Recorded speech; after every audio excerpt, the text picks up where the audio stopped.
Hello guys, আমি টুপন আর welcome to my channel Saturday and Sunday special. আজ আমি এনেছি একটি নতুন রান্না, যার নাম মোগলাই চিকেন। আর এটা বানাতে কি কি লাগে দেখিয়ে দিচ্ছি আপনাদের।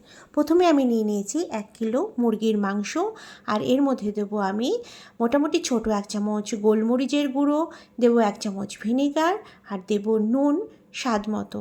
তো এটা আমি এবার ম্যারিনেট করব, মোটামুটি 1 ঘন্টা এটাকে মেখে টেকে রেখে দেবো।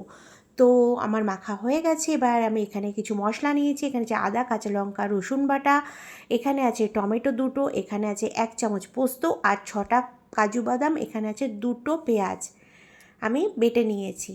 এবার কি করেছি, এর মধ্যে দিয়েছি আমি কড়াতে তেল, সর্ষের তেল, পুরো রান্নাটাই আমার সর্ষের তেল হবে। দেবো আমি গোটা গরম মশলা ফোড়ন। এবার আমি কি করব, যে পেঁয়াজটা আমি বেটে রেখেছিলাম 2টো পেঁয়াজ, বেশি মিহি করে বাটবে না, মোটামুটি আদা বাটা করে, তো পেঁয়াজটা বেটে রেখেছিলাম, এটাকে আমি দিয়ে দিলাম। এটাকে ভালো করে আমি মিক্স করব। আর এবার দেবো আমি কাঁচা লঙ্কা, আদা, রসুন। এখানে আমার 7খানা কাঁচা লঙ্কা আছে, 1 ইঞ্চি মতো আদা আছে, আর একটা গোটা রসুন আছে। আমি এটা বেটেছি আর এটার মধ্যে দিয়ে দিলাম ভালো করে। এবার এটাকে মিক্স করব। এবার এর মধ্যে দেবো 2টো টমেটো বাটা বেটে রেখেছিলাম, সেটাও এর মধ্যে দিয়ে দেবো এবং ভালো করে এটাকে এবার মিক্স করব ঠিক এইভাবে।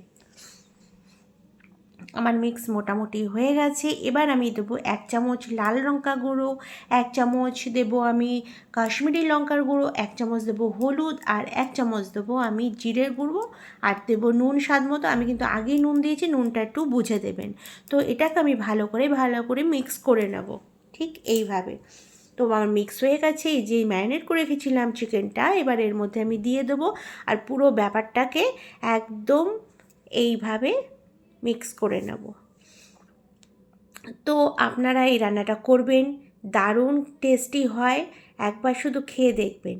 তো এবার যে আমি 1 চামচ পোস্ত আর 6-7টা মতো কাজু বাদাম বেটে নিয়েছিলাম, সেটাও এবার এর মধ্যে দিয়ে দিলাম, আর ভালো করে পুরো ব্যাপারটাকে মিক্স করে নেব। তো আমার রান্নাগুলো কেমন লাগছে প্লিজ আমাকে জানাতে ভুলবেন না। আপনারা জানালে আমি আরও আগ্রহ হব আমি ভালো ভালো রান্না আনার জন্য। তো আমি এবার কি করলাম, কিছুক্ষণের জন্য এটাকে ঢেকে দেব, আর কিছুক্ষণ পরে ফিরে আসলাম, মোটামুটি 5 মিনিট পরে ফিরে আসলাম, আর এটাকে আবার আমি একটু নাড়িয়ে দেবো যাতে লেগে না যায় নিচে। এই পর্যায়ে আমি দেবো কিছুটা ধনেপাতা, মোটামুটি এখানে আমার 1/2 কাপের মতো ধনেপাতা কুচিয়ে রেখেছিলাম, সেটাও এর মধ্যে দিয়ে দিলাম, আর পুরো ব্যাপারটাকে এইভাবে মিক্স করে নেব। তো মিক্স আমার হয়ে গেছে। এবার সেদ্ধ হবার পালা। দিলাম আমি গরম জল পরিমাণ মতো, বেশি জল দেবেন না, এটা সেদ্ধ হওয়ার জন্য যেটুকু জল লাগে সেটুকুই জলই যথেষ্ট।